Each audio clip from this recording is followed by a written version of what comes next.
네, 중국의 견제 분위기는 이렇고요. 지난 5년간 임시 배치 상태로 사실상 방치되었던 성주 사드 기지를 정상화하는 방안이 바이든 미국 대통령의 방한 기간 중에 논의될 것으로 파악됐습니다. 과거 사드 배치 문제가 한중 관계 악화로 이어지기도 했었는데 중국의 반발이 예상되는 추가 배치가 아니라 기지 정상화 측면에서 이루어질 것으로 보입니다. 이번엔 신준명 기자의 보도입니다. 북한의 대량 살상 무기를 방어하기 위해 고고도 미사일 방어 체계 사드가 경북 성주에 설치된 건 지난 2017년입니다. 그런데 5년이 넘도록 임시 배치 상태로 운영되고 있습니다. 제대로 된 막사조차 없어서 한미장병 400여 명은 임시 컨테이너에서 지내고 있습니다.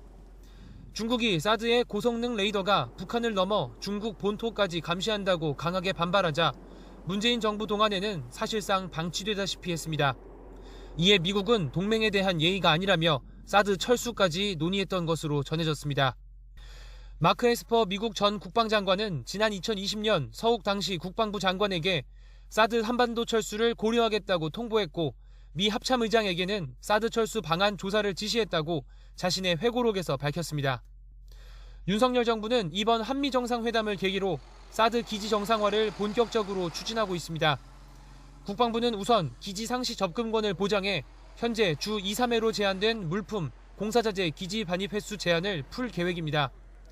또 일반 환경 영향평가와 시설 부지 정식 공여도 절차에 따라 진행할 방침입니다. 다만 이번 한미정상회담에서는 정식 의제로 다루지 않을 방침입니다. 중국이 반발하고 있는 한국의 인도 태평양 경제 프레임워크 IPEF 참여에 이어 사드 문제까지 논의 테이블에 올리는 건 부담이 크다는 분석입니다. 사드 정상 추진과 관련해서 너무 부각하면은 중국을 압박할 수 있고 또 남남 갈등도 일으킬 수 있기 때문에 아마 로키로 가는 것이 아닌가 이렇게 분석 전망합니다. 사드 추가 배치가 아닌 기지 정상화 일환으로 추진되는 만큼 중국의 반발 명분은 크지 않을 전망입니다. 다만 중국이 우리나라의 IPEF 참여를 견제해왔던 만큼 사드 기지 정상화가 한중 관계에 또 다른 불씨가 될지는 좀 더 지켜봐야 할 것으로 보입니다. YTN 신준명입니다.